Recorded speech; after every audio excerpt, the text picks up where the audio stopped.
ओम शांति, ओम शांति, ओम शांति। आज बाबा कह रहे हैं, मीठे बच्चे, यह रूहानी हॉस्पिटल तुम्हें आधा कल्प के लिए एवर हेल्दी बनाने वाला है।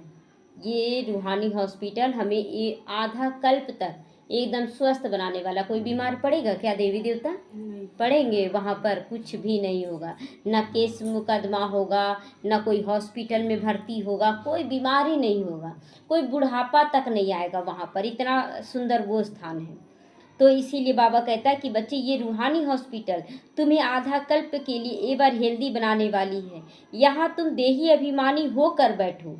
यहाँ पर हमें देही अभिमानी होकर बैठना है। मैं आत्मा हूँ ये समझ कर बैठना है। प्रश्न है, धंधा आदि करते हो, करते भी कौन सा डायरेक्शन बुद्धि में याद रहना चाहिए?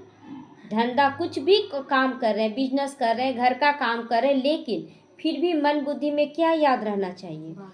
हाँ, बाबा का डायरेक्शन है कि तुम किसी साकार व आकार को याद नहीं करो। साकार और आकार दोनों को नहीं। साकार मतलब देहधारी कोई, और आकार मतलब ब्रह्मा बाबा को भी नहीं याद करना है ना। ब्रह्मा बाबा को भी बाबा बोला साकार और आकार दोनों को याद नहीं करना है। एक बाप की याद रहे, यानी शिव बाबा की याद रहे, तो विक्रम विनाश होंगे। एक शिव बाबा को याद करेंगे तो विक्रम विनाश होगा। इसमें कोई ये नहीं कह सकता कि फुर्सत नहीं है। अब है, मन में याद करना है बाबा को, तो है कोई बोल सकता है कि हमको फुर्सत नहीं मिलता है याद करने का? बोल नहीं सकता है कोई भी। सब कुछ करते भी याद में तो रह सकते हो ना। सब कुछ करते हुए याद में तो रह सकते हैं ना। ओम शांति। मीठे मीठे रूहानी बच्चों के प्रति बाप का गुड मॉर्निंग। गुड मॉर्निंग बाबा। गुड मॉर्निंग के बाद बच्चों को कहा जाता है बाप को याद करो। अब बाप को याद करो। बुलाते भी हैं, हे पतित पावन आकर पावन बनाओ। तो बाप पहले पहले ही कहते हैं रूहानी बाप को याद करो। याद पर ही आज मुरली पूरा चल रहा है। पूरा याद करना है, अब बहुत ज़्यादा याद करना है। तो रूहानी बाप तो सबका एक ही है। एक बाप को याद करेंगे, सबका एक वाइब्रेशन जाएगा ना एक बाबा के पास, और उनसे उतना ही उसका पद्मा गुना रिटर्न मिलेगा। यहाँ से जितना याद की शक्ति बाबा तक फैलाएंगे, बाबा से पद्मा गुना हमारे ऊपर आएगा एक साथ। तो फादर को कभी भी सर्वव्यापी नहीं माना जाता है। तो जो जितना हो सके पहले बच्चे पहले पहले बाप को याद करो। कोई भी साकार व आकार को याद नहीं करो सिवाय एक बाप के। बस एक शिव बाबा के, और कोई भी याद नहीं आना चाहिए, एक बाप के। यह तो बिल्कुल सहज हो गया ना। अब याद करना, पहले कितना याद करते थे। जब कोई तकलीफ आता था तो लगता था कभी विघ्न विनाशक गणेश को याद करते थे, कभी हनुमान जी आ जाओ, कभी दुर्गा जी आ जाओ, बोलते थे ना। कोई गुस्सा ना जाए, ऐसा मन में आता था। कोई भी गुस्सा ना जाए, कोई तो पूरा कर देगा।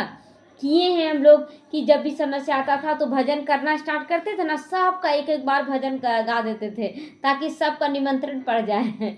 अब बाबा कह रहा है कि बच्चे केवल मुझे याद करो। तो कितना सहज हो गया ना। तो मनुष्य कहते हैं हम बिजी रहते हैं, फुर्सत नहीं। मनुष्य क्या बोलते याद करने में भी कि फुर्सत नहीं है। तो परंतु इसमें तो फुर्सत सदैव है। मन से याद करना है ना, तो मन से याद करने में क्या फुर्सत। बाप युक्ति बतलाते, यह भी जानते हो बाप को याद करने से ही हमारे पाप भस्म होंगे। हमारे पाप कैसे भस्म होंगे? बिना याद के नहीं होगा, याद तो करना पड़ेगा ना। तो मुख्य बात क्या है? मुख्य बात बाबा को याद करना। किस रूप में याद करना? निराकार रूप में। निराकार मैं आत्मा और निराकार मेरा बाबा। तो धंधा आदि भी कोई मना तो नहीं किया बाबा कभी भी कि बिजनेस नहीं करो, घर बार नहीं संभालो, ऐसा बोला क्या? नहीं। तो वह तो सब करते हुए सिर्फ एक बाप को याद करो, विक्रम विनाश हो जाए। यह समझते हो कि हम पतित हो गए हैं। साधु संत ऋषि मुनि आदि सब साधना करते हैं पतित से पावन बनने की। आज गंगा स्नान में क्यों भीड़ लगा? कुंभ के मेले में क्यों भीड़ लगा? इतने सारे साधु सन्यासी जो एकदम छुपे बैठे थे गुफाओं के अंदर, वो सब निकल कर कुंभ के मेले में गए नहाने के लिए। क्यों? जान रहे कि हम पतित हैं, पावन बनने के लिए जा रहे हैं। नहाने के लिए जा रहे हैं मतलब पावन बनने जा रहे हैं। तो यानी कि सब साधना कर रहे हैं पावन बनने का। तो साधना की जाती है भगवान से मिलने की। सो जब तक उनका परिचय ना मिले तब तक मिल सकते हैं? यहीं से कोई गुजर जाएगा, आप अगर पहचान नहीं रहे तो वो चला जाएगा, आपको पता ही नहीं पड़ेगा, अरे यहीं से तो गुजरे थे, आपको देख नहीं पाए। क्यों नहीं देख पाए? क्योंकि आपकी पहचान नहीं थी। उसी तरह बाबा तो मिल जाता, लेकिन अगर बिना पहचान के मिलता तो हम उसको देख नहीं पाते। तो इसीलिए पहले बाबा पहचान देता है। तुम जानते हो बाप का परिचय दुनिया में कोई भी नहीं है, कोई को भी नहीं है। देह का परिचय तो सबको है, बड़ी चीज का परिचय झट हो जाता है। आत्मा का परिचय तो जब तक बाप ना समझाए तब तक समझ नहीं पाएंगे। तो आत्मा और शरीर दो चीज है। आत्मा एक स्टार है और बहुत सूक्ष्म है, उनको कोई देख नहीं सकता। तो तो यहाँ पर आकर बैठते हो तो पहले देही अभिमानी होकर बैठो, एकदम देही अभिमानी होकर मैं आत्मा हूँ ये समझ कर बैठना है। यह भी एक हॉस्पिटल है ना। आधा कल्प के लिए तुम एवर हेल्दी बन रहे हो, आधा कल्प के लिए। तो आत्मा तो अविनाशी है, कभी विनाश नहीं होता। आत्मा का ही सारा पाठ चलता है। आत्मा कहती मैं कभी भी विनाश को नहीं पाती हूँ। तो मृत्यु का डर खत्म हुआ अब? पहले तो हर वक्त मृत्यु का डर रहता था, कोई कुछ गलत ना कर दे। अब डर नहीं है, क्योंकि मैं आत्मा हूँ, आत्मा को तो कोई मार ही नहीं सकता है। तो इतनी सब आत्माएं अविनाशी हैं, इतनी सारी आत्माएं अविनाशी हैं। शरीर है विनाशी।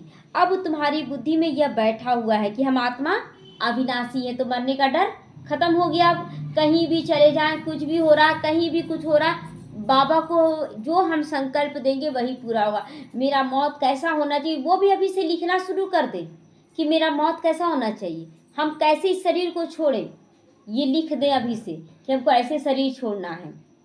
तो हम 84 जन्म लेते हैं, यह ड्रामा है। इसमें धर्म स्थापक कौन कौन कब आते हैं, कितना जन्म लेंगे, ये सब कुछ अभी हम सभी बच्चे जानते हैं। तो 84 जन्म जो गाए जाते हैं जरूर किसी एक धर्म के होंगे ना। अब देखिए एक ही माँ बाप है, उनसे 4 बेटा हुआ, चारों बेटा अलग अलग टाइटल रख लिया, लेकिन निकला तो एक ही माँ बाप से है ना। तो यहाँ भी सब अपना अपना टाइटल रख लिए कि हम हिंदू हैं, हम मुस्लिम हैं, हम सिख हैं, ईसाई हैं, ये टाइटल है उनका, लेकिन निकले तो एक ही धर्म से है ना। तो बाबा कहता है जरूर किसी एक ही धर्म के होंगे, सभी तो हो ना सके, सभी के तो हो ना सके, सब धर्म तो फाउंडेशन नहीं हो सकता है। तो सब धर्म इकट्ठे तो आते नहीं, हम दूसरों का हिसाब क्यों बैठ निकालें। लेकिन बाबा कहता है दूसरों का हिसाब क्यों हम निकालते रहेंगे। तो बाबा कहता है हम दूसरों का हिसाब बैठ क्यों निकालें। हम लोगों को ये सब बाबा बोलता है ना, फालतू टाइम वेस्ट मत करो, प्रैक्टिकल जो जीवन में धारण होना है ना उसको अच्छे से पढ़ाई करो, उसको धारण करो। तुम्हारा अगर स्वरूप अच्छा बन जाएगा तो फिर ज़्यादा समझने का, कोई पढ़ा लिखा भी है लेकिन व्यवहार अच्छा नहीं है, क्या फ़ायदा। लेकिन अगर जिसका व्यवहार है, ज्ञान भी है, तो उसको ज़्यादा लोग मान देंगे। तो हम लोगों को विस्तार में ज़्यादा जाने की ज़रूरत नहीं है। जानते हैं फलाने फलाने समय पर धर्म स्थापक करने आते हैं, उनकी फिर वृद्धि होती जाती है। सब तमो प्रधान, सतो प्रधान से तमो प्रधान तो होने ही है। जितने भी धर्म स्थापक आए और धीरे धीरे सतो प्रधान से तमो प्रधान आज बन चुके हैं। तो दुनिया जब सतो प्रधान होती है तो बाप पाकर सतो प्रधान, जब तमो प्रधान हो जाती है तब बाप का आना होता है और फिर सभी को सतो प्रधान बनाते हैं, सतयुग बनाते हैं। अभी तुम बच्चे जानते हो हम भारतवासी ही फिर नई दुनिया में आकर राज्य करेंगे। कौन से भारतवासी? सारे भारतवासी जो बाबा के बच्चे बन रहे हैं। और कोई धर्म नहीं होगा वहाँ, सतयुग में कोई दूसरा धर्म नहीं होगा। तुम बच्चों में भी जिनको ऊंचा मर्तबा लेना है वह जास्ती याद में रहने का पुरुषार्थ करते। जो जितना ऊंचा पोस्ट लेना चाहते हैं वो उतना ज़्यादा याद करेंगे, कोशिश पूरा कर देंगे, अभ्यास करेंगे कि पानी भी पी रहे हैं तो ये हर एक घोट में याद करे बाबा को, एकदम स्थिरता से पिए। खाना भी खा रहे एक एक कोर को, बाबा हम आपकी याद में खा रहे, बाबा आप हमको खिला रहे, इतना ज़्यादा याद का प्रैक्टिस करेंगे, कहीं भी छोड़ेंगे नहीं। कभी आया था पहले मुरली में कि यहाँ तक कि लैट्रिन बाथरूम भी जाते तो लोग बोलते थे वहाँ कैसे याद करेंगे। हम बोले वहाँ भी याद कर सकते, क्यों? जब शरीर का गंदगी निकल रहा, बाबा हम आपको याद करें, मेरे मन की गंदगी निकल रही है। हर जगह युक्ति रच ले कि कैसे हमको याद करना। बाबा नहीं बोलता है हम नहाते थे तो बाबा पर लोटी चढ़ा रहे, फिर बाबा हमको नहला रहा, ऐसे करके याद करते थे। तो समाचार भी लिखते बाबा हम इतना समय याद में रहते हैं। कोई तो पूरा समाचार लज्जा के मारे देते ही नहीं कि हम कितना याद करते हैं। लज्जा आता है ना कि हम नहीं याद कर पाए, आज काम बहुत हो गया ना, याद नहीं कर पा रहे। बाबा तो आज क्लियर किया ना, मन मना भव, मन से याद करना है, काम तो हाथ से कर रहे हैं ना, हाथ काट दे दिल याद दे। तो समझते हैं बाबा क्या कहेंगे हमको, परंतु मालूम तो पड़ जाता है ना बाबा को आप याद नहीं किए हैं। अगर आप बताएं चाहे ना बताएं, बाबा को पड़ जाता है ये पता। तो इसीलिए बता देने में फायदा है कि छुपाने में फायदा है? बताने में है ना। बाबा को तो पता है ही आपका चाल चलन व्यवहार, क्यों ना हम सच्चाई बता दें। तो स्कूल में टीचर स्टूडेंट को कहेंगे ना तुम अगर पढ़ोगे नहीं तो फेल हो जाओगे, तो यहाँ भी बाबा तो समझाने देगा ना कि अगर तुम अभी नहीं अच्छा पुरुषार्थ करते हो तो फिर पूरा कल्प क्या हो जाएगा, आपका पद नीचा हो जाएगा। तो लेकिन लौकिक माँ बाप भी बच्चे को पढ़ाई से समझ जाते हैं कि ये बहुत बड़ा स्कूल है, यह तो बड़ा स्कूल है। देखिए लौकिक में भी जब पढ़ाते हैं माँ बाप हो या टीचर हो, सब समझते हैं कि मेरा बच्चा कितना लाने लायक है। तो उसी तरह यहाँ भी ये तो बहुत बड़ा स्कूल है जिसमें बेहद का प्राप्ति है, तो हम कितना पा सकते हैं ये हम अपना समझ सकते हैं, माँ बाप समझ सकते हैं। तो यहाँ तो नंबरवार बिठाया नहीं जाता है, यहाँ बैठाया जाता है कि आप आगे बैठो, आप पीछे, जो जहाँ बैठना चाहता है बैठ जाओ। बुद्धि से ये सब समझा जाता है। नंबरवार तो होते हैं ना। अब बाबा अच्छे अच्छे बच्चों को कहाँ भेज भी देते हैं, वह फिर चले जाते हैं, दूसरे लिखते हैं बाबा हमको महारथी चाहिए। तो जरूर समझते वह हमसे होशियार नामी ग्रामी है। अगर हम लोग किसी को बोलते ना उस बहन को भेजो, उस भाई को भेजो, वो समझाते बहुत अच्छा हैं, तो समझा जाता हाँ वो महारथी बच्चे हैं उन लोगों में। तो नंबरवार तो होते हैं ना। प्रदर्शनी में भी आकर अनेक प्रकार के लोग आते हैं, तो गाइड्स भी खड़े रहने चाहिए जांच करने के लिए कौन कितना समझने लायक है, कितना उनको समझाया जाए। ये नहीं कि जो भी आया उसको पूरा डिटेल में हम समझाना शुरू कर दें, नहीं। रिसीव करने वाले तो जानते हैं ना कि किस प्रकार का आदमी है, कोई भी आता है तो पहचान हो जाता है ना कि आदमी कितना समझने लायक है। तो उनको फिर इशारा कर देना चाहिए कि इनको तुम समझाओ, है ना, इनको तुम समझाओ। मतलब जो बहुत ज़्यादा क्वेश्चन वाले उनको तीखे बच्चे से समझाना पड़ता है, कोई थोड़ा कम समझने वाले उनको थोड़ा कम, इस तरह से इशारा जो रिसीव करते जो बच्चे वहाँ पर खड़े रहते दरवाजा पास, वो समझ कर फिर समझाने वाले को इशारा कर दे कि हाँ आप इतना समझाएं। तुम भी समझ सकते हो कि first grade, second grade, third grade सब हैं, वहाँ तो सबकी सेवा करनी है ना। कोई बड़ा आदमी है तो जरूर बड़े आदमी की खातिरी भी सभी करते ही हैं, यह कायदा है। बाप अथवा टीचर बच्चों की क्लास में महिमा करते हैं ना, यह सबसे बड़ी खातिरी है। जब बाबा बच्चों का नाम लेते हैं, खातिरी करते हैं, तो समझा जाता है ना कि वाह बाबा वरदान दे रहा है। ये सोचना चाहिए कि बाबा हमें वरदान दे रहा है। नाम निकालने वाले बच्चों की महिमा अथवा खातिरी की जाती है। यह फलाना धनवान है, रिलीजियस माइंडेड है। जैसे कोई धनवान है और बहुत अच्छे से धन का दान कर रहा है, तो बोलते हैं ना रिलीजियस माइंडेड, मतलब धार्मिक कार्यों में इसका बहुत रुचि है, जो बहुत अच्छा से दान पुण्य करता है। यह भी खातिरी है उनका नाम बोलना। तो अब तुम जानते हो यह कि ऊंची से ऊंचा तो भगवान है, कहते भी हैं बरोबर ऊंची से ऊंचा है, परंतु फिर बोलो उनकी बायोग्राफी बताओ तो कह देंगे सर्वव्यापी है भगवान। अगर बताने के लिए कहा जाए कि भगवान कौन है तो बोलेंगे सर्वव्यापी है। तो बस एकदम नीचे गिरा देते हैं, खुद भी नीचे गिर जाते हैं और गाली भी दे देते हैं। अब तुम समझा सकते हो कि सबसे ऊंची से ऊंचा भगवान व मूल वतनवासी कैसे है, बता सकते हैं ना। अब हम लोग समझा सकते हैं। सूक्ष्म वतन में है देवताएं, यहाँ रहते हैं मनुष्य। 3 प्रकार क्या हो गया, ऊपर में आत्मा, बीच में आकारी फरिश्ते या देवता, और यहाँ पर मनुष्य। तो ऊंची से ऊंचा कौन है, भगवान शिव निराकार हो गया ठहरा ना। तो अभी तुम जानते हो हम जो हीरे मिसल थे सो फिर कौड़ी मिसल बन पड़े हैं। भगवान को अपने से भी जास्ती नीचे ले गए। हम लोग तो बोलते हैं कि चलो हम लोग हैं, हमारे अंदर भगवान है, या तो हम पत्थर ठीक कर सब में भगवान को बसा दिए और अपने लिए 84 लाख योनियां किए। तो सबसे ज़्यादा गाली किसके लिए दी, अपने लिए कि भगवान के लिए, भगवान के लिए।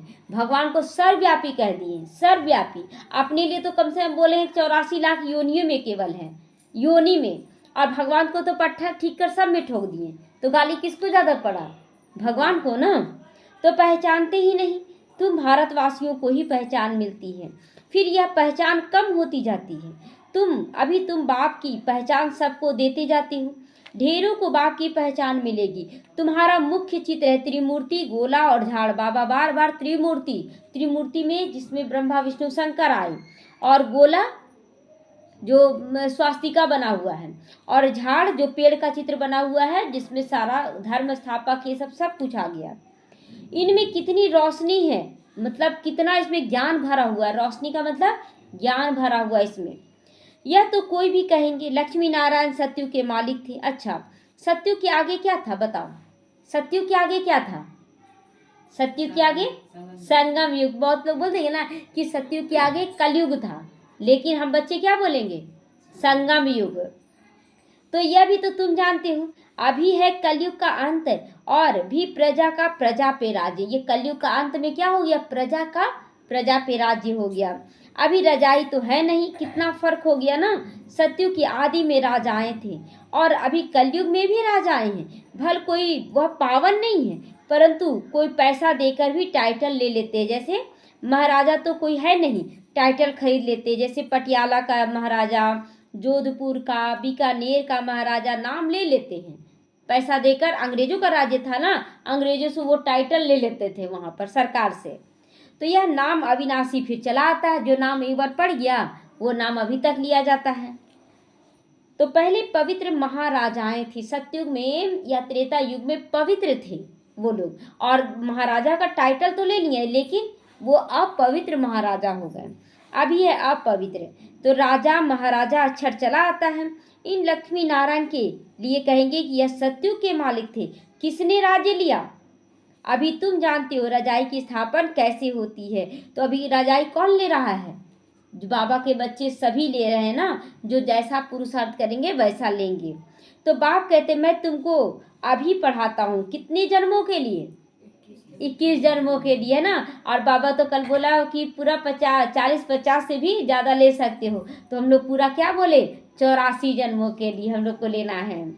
तो वह तो पढ़कर इसी जन्म में बैरिस्टर आदि बन जाते हैं, और तुम अभी पढ़कर भविष्य महाराजा महारानी बनते हो। ड्रामा प्लान अनुसार नई दुनिया की स्थापना हो रही है। अभी पुरानी दुनिया है, भल कितने भी अच्छे अच्छे बड़े महल हैं, परंतु हीरे जवाहरातों के महल बनाने की कोई में ताकत नहीं है। ताकत, अच्छा, एक जेवर बनाने के लिए तो लोग सोचते हैं ना कि क्या कितना ले, और महल कहाँ से बनेगा? तो भल टाइल्स मार्बल का घर बना ले, लेकिन जहाँ सोने चांदी हीरे मोतियों का महल होगा वो बना सकेगा कोई? कोई नहीं। लेकिन वो बाबा का ही शिवालय होगा जो बनेगा। तो ताकत ही नहीं। सतयुग में ये सब हीरे जवाहरातों के महल बनाते हैं। नशा चढ़ता है ना कि हीरे जवाहरातों की दुनिया में हम लोग जा रहे हैं। बनाने में कोई देरी नहीं लगती वहाँ। यहाँ तो अर्थक्वेक आदि होता है ना, तो बहुत कारीगर लगा देते हैं, 1-2 वर्ष में सारा शहर खड़ा कर देते। जहाँ भी अर्थक्वेक भूकंप ये सब आता है तो फिर से कारीगर सरकार ले, कितना पैसा खर्च होता है।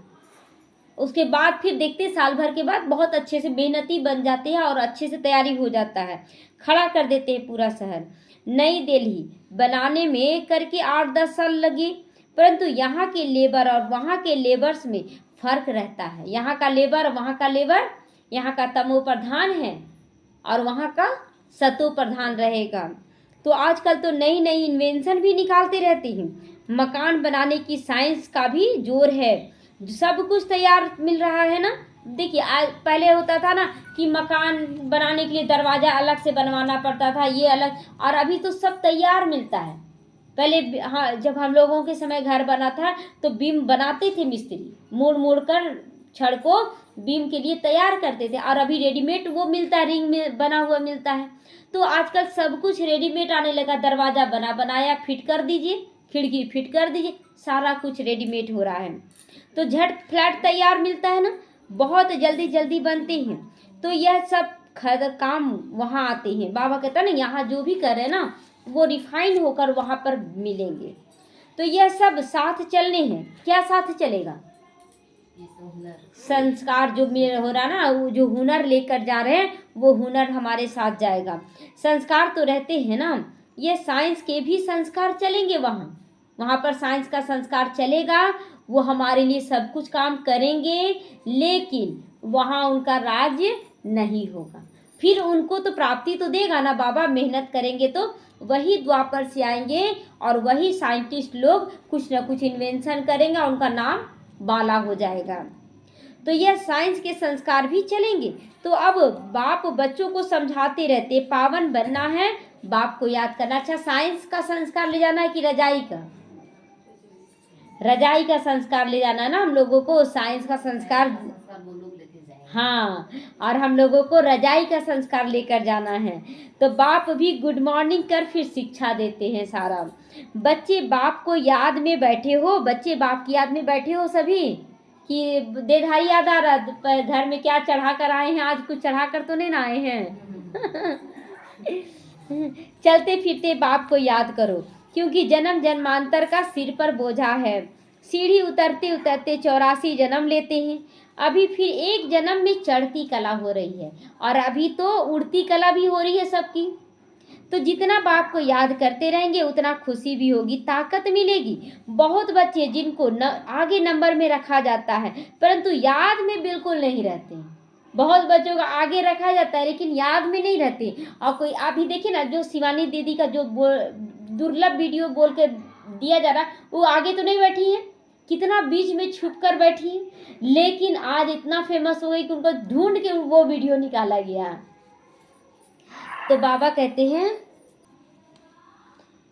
कहते भले आगे हैं लेकिन याद में नहीं रहते हैं, भल ज्ञान में भी तीखे हैं परंतु याद की यात्रा नहीं। अभी देखिए ना, बहुत बच्चे हैं जो 15 साल 20 साल से चल रहे हैं ज्ञान में, अब जब भी उनके पास जाइए ना, ज्ञान का टिक टिक तो बहुत करते हैं, बहुत अच्छा ज्ञान सुनाते, योग नहीं रहता है, और इसीलिए वो प्राप्ति स्वरूप ऐसा तो होता ही है ना, ऐसा कैसे होगा, फिर वही ऐसा वैसा जैसा तैसा आ जाता है। तो योग का ताकत नहीं रहने से प्राप्ति स्वरूप वो नहीं बन पाते हैं, और नहीं बन पाएंगे जो, वो दूसरों को कैसे प्राप्ति स्वरूप बनाएंगे। तो अपने अंदर योग का चार्ट देखना है कि हम कितना याद करते हैं। जो चीज़ भी नहीं होने लगता ना, बाबा को बार बार सौंपते, बाबा देखो ऐसा है, ऐसा मेरे मन में भाव है, बाबा ये तुम ऐसे करो, देखो बाबा यहाँ हो रहा है, बाकी तुम्हारी मर्जी, ठीक है, तुमको जो मन है वही कर दो। और देखते बाबा फिर करवा रहा है सब चीज़। तो बाप तो बच्चों की भी महिमा करते हैं, यह भी नंबर 1 में है तो जरूर मेहनत भी करते होंगे ना। तुम हमेशा समझो, शिव बाबा समझाते हैं तो बुद्धि योग कहाँ लगेगा, फिर बाप की तरफ लगेगा, देधारी की तरफ तो नहीं लगेगा। तो यह भी सीखता होगा ना, कौन? ब्रह्मा बाबा सीखता तो होगा ना। फिर भी कहते बाबा को याद करो। किसको भी समझाने के लिए चित्र चाहिए। तो भगवान कहा जाता निराकार को, वह आकर शरीर धारण करते हैं।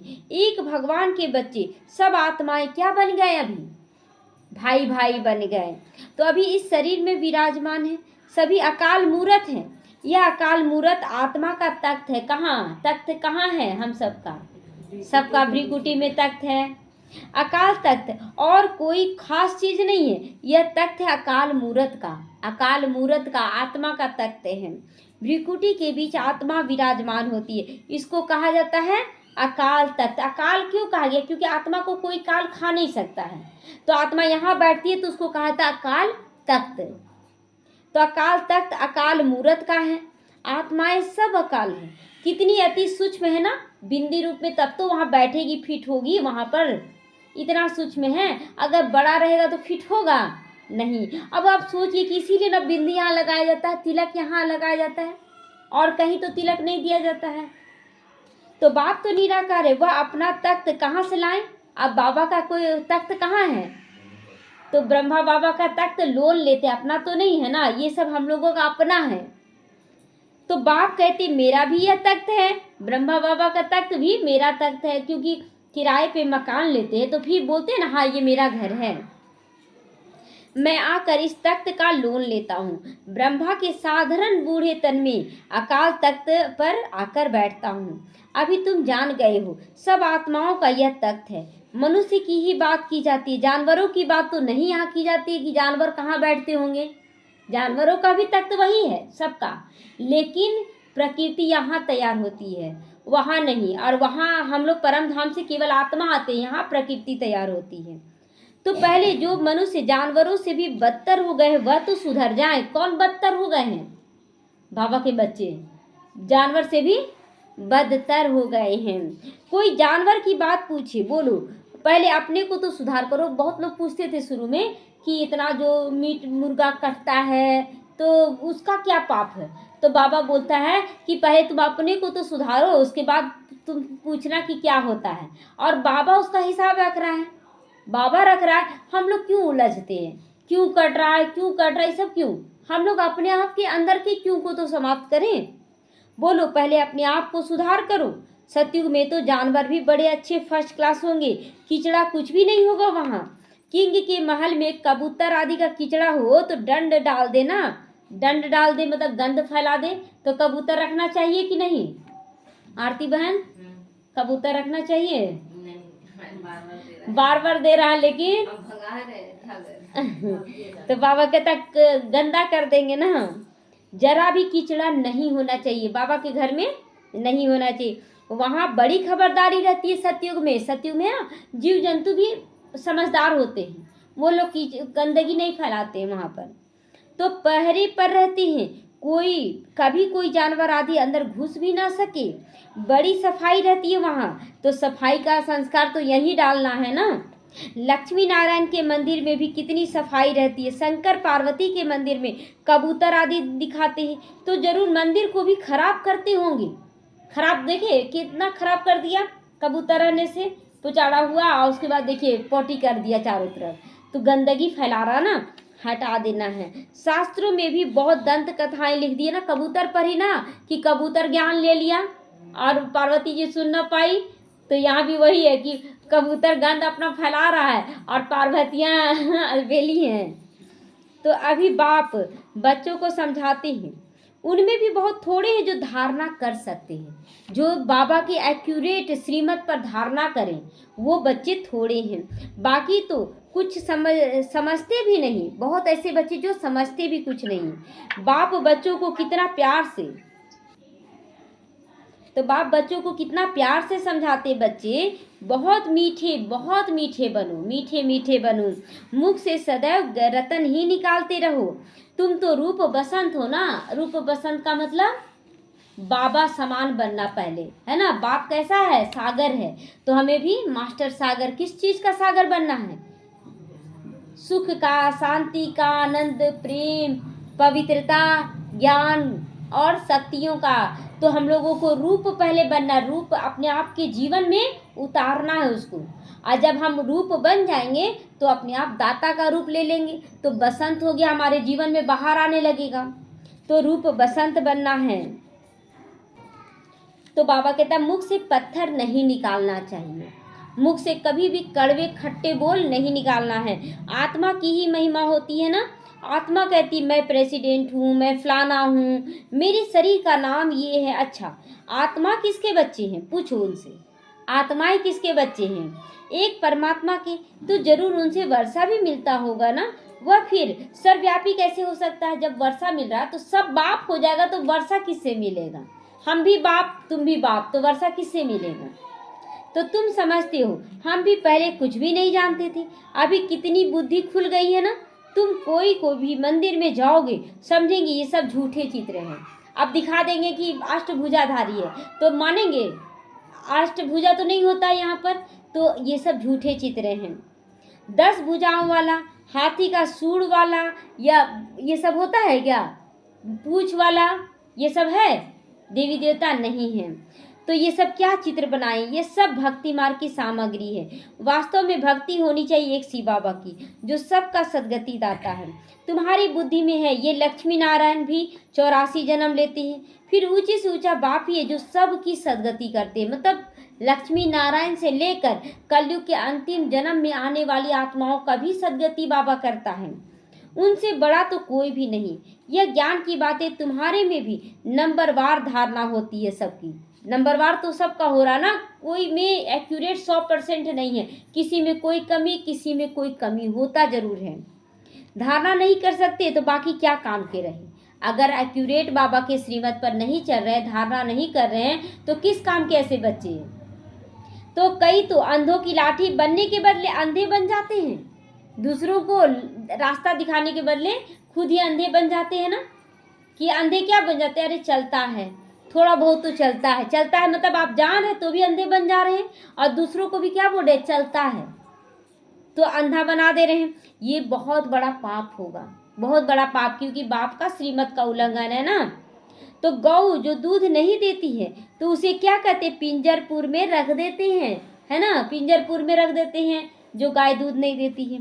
तो यह भी ज्ञान का दूध नहीं दे सकते हैं। बहुत है जो पुरुषार्थ भी नहीं करते, समझते ही नहीं कि हम कुछ तो किसी का कल्याण कर दें, अपनी तकदीर का ख्याल ही नहीं रहता तो दूसरे का क्या करेंगे। तो इसीलिए दोनों चीज पे ध्यान देना, अपना भी कल्याण और दूसरों का भी कल्याण करें। बस जो मिला अच्छा है यही सोच लेते, बस ठीक है चलो भगवान मिल गया ना, हो गया ठीक। तो बाप कहेंगे इनकी तकदीर में नहीं है। अपनी सदगति करने का पुरुषार्थ तो करना चाहिए ना, देही अभिमानी बनना है।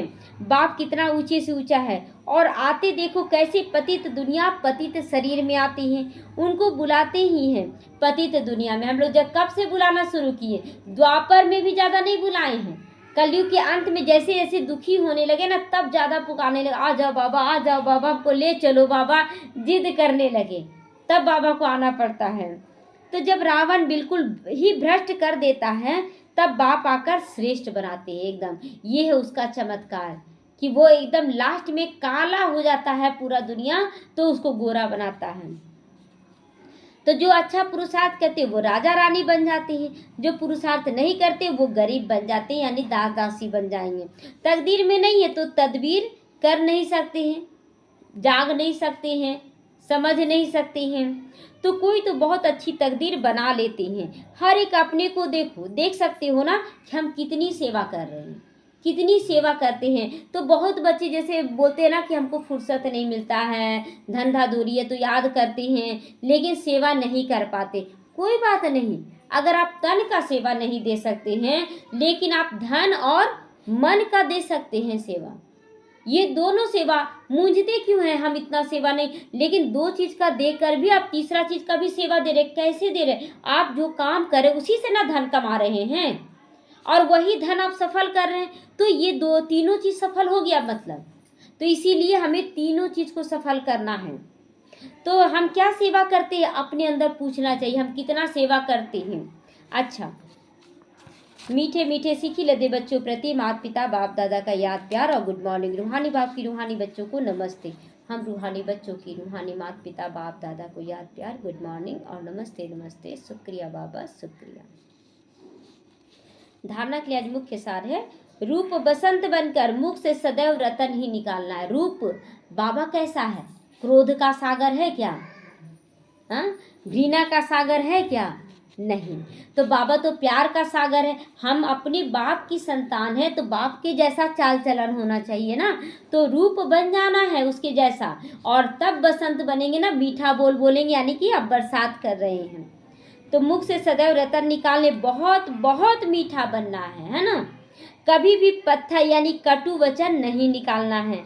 ज्ञान और योग में तीखा बन, अपना और दूसरों का भी कल्याण करना है।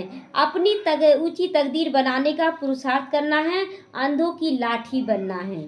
वरदान त्रिस्मृति, त्रिस्मृति आज, त्रिमूर्ति नहीं आज, त्रिस्मृति द्वारा स्वरूप का तिलक धारण करो। त्रिस्मृति का तिलक धारण करो, करने वाले संपूर्ण विजयी भव।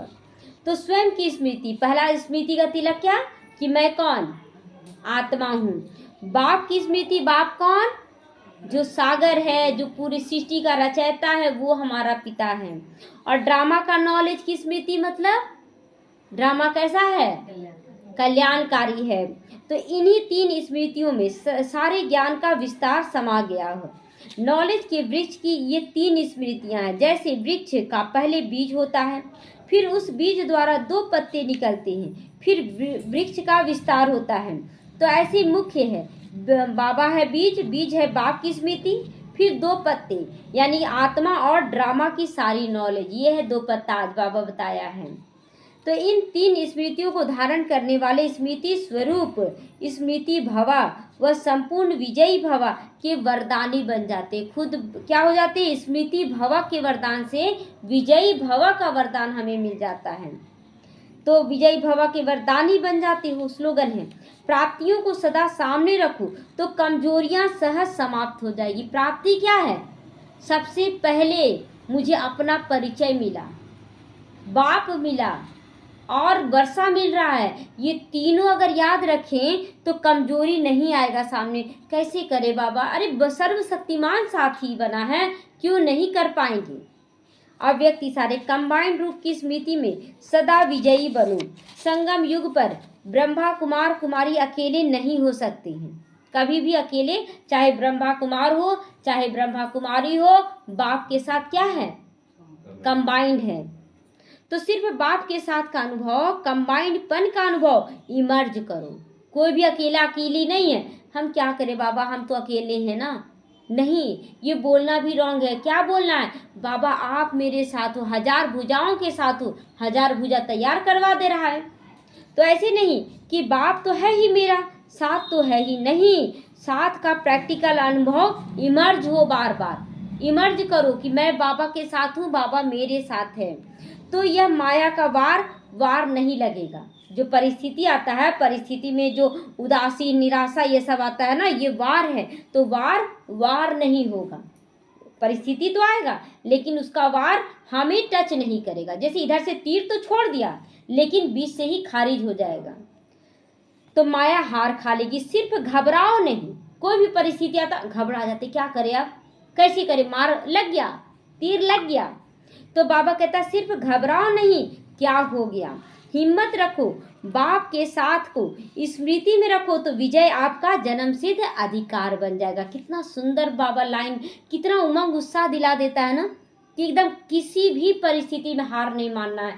बाबा दिया है संकल्प, पूरा हो के रहेगा, पूरा हो के रहेगा। हम अंदर में सोच विचार करें। जब बाबा बोला तुम पवित्र हो तो हम हैं पवित्र, एकदम ठान ले हम पवित्र। अभी नहीं है उसको इमर्ज ही ना करें, है ना? जो अभी हो रहा है परिस्थिति उसको छोड़ दे और हम अपना पवित्रता का वाइब्रेशन फैला दें, सब कुछ सही हो जाएगा। ओम शांति।